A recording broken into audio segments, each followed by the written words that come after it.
Que alegria, meus queridos irmãos e irmãs, nós estamos aqui no canal Família, hoje é 19 de março, a terça-feira, e estamos dando continuidade ao estudo dessa lição maravilhosa, a lição número 12, adoração para toda a vida. Graças a Deus que eu e você adoramos a Deus por toda a nossa vida, já tomamos essa decisão. E a mensagem de hoje, o título da mensagem de hoje é: Senhor, quem habitará no teu tabernáculo? Antes mesmo de estudar, eu já respondo: eu e você, meu querido irmão e minha querida irmã.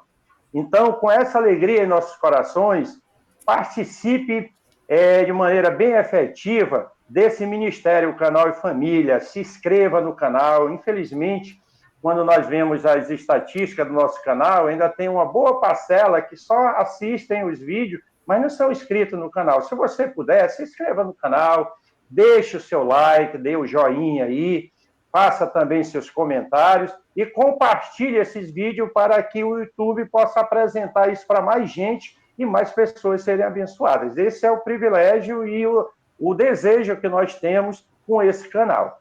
Vamos já para o estudo, mas antes vamos pedir a presença de Deus conosco através da oração. Oremos. Nosso bondoso Deus, nosso Pai querido, muitíssimo obrigado, porque temos a liberdade e a oportunidade de estudar a tua palavra com nossos irmãos aqui no canal.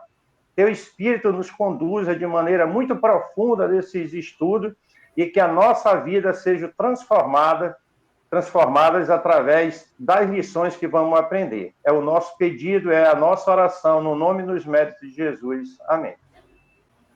Como de costume, o pontapé inicial do nosso estudo é dado com uma pergunta, que vai nos fazer refletir sobre o tema e nos apresentar as referências bíblicas. E a pergunta 5 diz assim: leia o Salmo 15, objeto do nosso estudo hoje.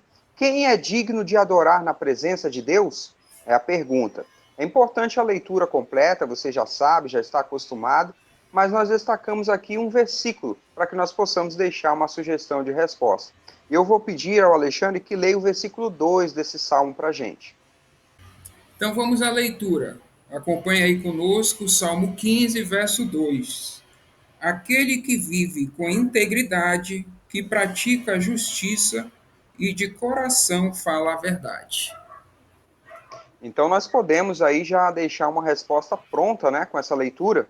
E nós respondemos a pergunta: quem é digno de adorar na presença de Deus? A nossa sugestão de resposta: aquele que é íntegro, pratica a justiça e fala a verdade.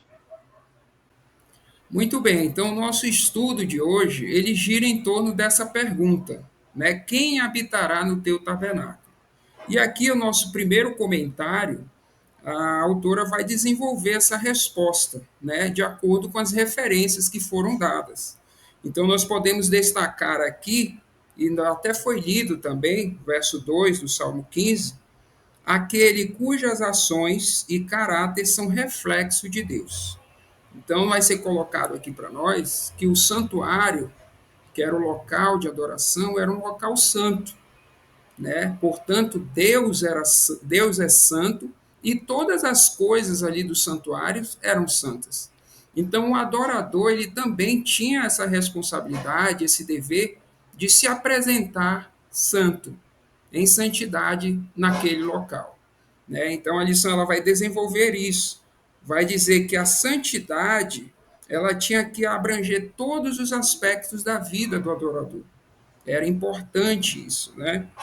E diz mais a lição aqui: a lei de Deus que estava presente no santuário era um instrumento que foi dado ao povo para auxiliá-lo nessa tarefa, né? Para orientar o seu Deus deu a sua lei para orientar os seus filhos a como eles deveriam viver, como eles deveriam agir.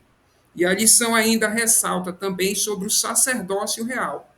Você vai se lembrar que no domingo nós estudamos a passagem de 1 a Pedro, que fala do sacerdócio real. Nós somos sacerdotes de Deus, né? E a lição ela termina essa parte do comentário dizendo: o sacerdócio real inclui ter uma vida de santidade na presença de Deus e levar as bênçãos da aliança a outras nações. Alexandre, nesse contexto aí é muito importante nós lembrarmos que Israel era um povo que tinha passado alguns séculos no cativeiro egípcio. Então eram escravos, e Deus os estava tirando dali e os ensinando a ser uma nação dependente de Deus. Então tinha todo um processo, né? Eles precisavam entender que, por exemplo, não deveriam se envolver com a idolatria, deveriam ter o seu corpo e suas ações íntegras para que pudesse se relacionar de maneira correta com Deus e ser um testemunho desse Deus às outras nações. Era um ideal fantástico, que também é o nosso ideal. E a lição continua a se desenvolver, trazendo então agora a pergunta número 6. Leia os salmos, é apresentado 2 salmos aqui, o Salmo 24 e o Salmo 101. São referências que precisam ser lidas, como nós sempre falamos aqui, porque nos dá uma compreensão geral do assunto estudado.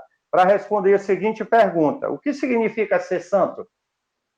E aqui nós tiramos, então, como sugestão de resposta, como leitura, aliás, para dar uma sugestão de resposta, o Salmo 24, verso 3 e o verso 4, que eu vou pedir para o Júnior ler para nós. Muito bem, então vamos fazer essa leitura juntos. Nós temos aqui 2 versículos para lermos juntos. Salmo 24, versículo 3 e versículo 4. Quem subirá ao monte do Senhor? Quem há de permanecer no seu santo lugar? 4. O que é limpo de mãos e puro de coração, que não entrega a sua alma à falsidade, nem faz juramentos com a intenção de enganar. Então, a partir dessa leitura aí, para responder o que significa ser santo, nós vamos deixar como sugestão de resposta: se afastar do mal para viver segundo a vontade de Deus. É o que eu e você temos feito. Muito bem, então a essa altura do nosso estudo você já percebeu que o tema de hoje fala sobre santidade. A pergunta do salmista, Senhor, quem habitará no teu tabernáculo? Ela é respondida com santidade, né? Aquele que se dedica ao Senhor. E nessa segunda parte do nosso estudo, nós vamos entender um pouco mais o que é isso, o que é ser santo, né? A autora se dedica a explicar isso. E ela trabalha com uma palavra em hebraico que aparece várias vezes nessas referências que nós recebemos dos Salmos, que é a palavra perfeito, né? Eu arrisco aqui dizer que é tamim.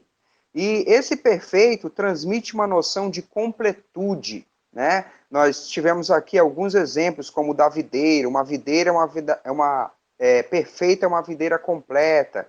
Ela também trouxe a referência do sacrifício, o animal que era trazido era perfeito, sem mancha, íntegro. E aí ela aplica isso para a nossa conduta. Vai dizer que um discurso é um discurso perfeito, ele é verdadeiro, ele é íntegro. Um coração é um coração que é puro, que é dedicado ao Senhor.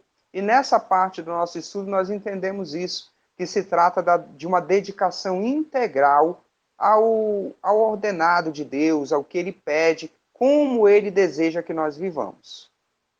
E essa compreensão, né, Júnior, é muito importante. E a autora, ela teve muita sabedoria de Deus para trazer o assunto dentro do contexto real que nós vivemos. Está falando de santidade, de perfeição, e é possível que você, ao estudar isso, essa lição, olhe para você e não veja isso, assim como eu também não vejo em mim toda essa perfeição. E a autora traz que a seguinte colocação, dizendo: uma vida irrepreensível é uma vida que reconhece a graça e a justiça de Deus.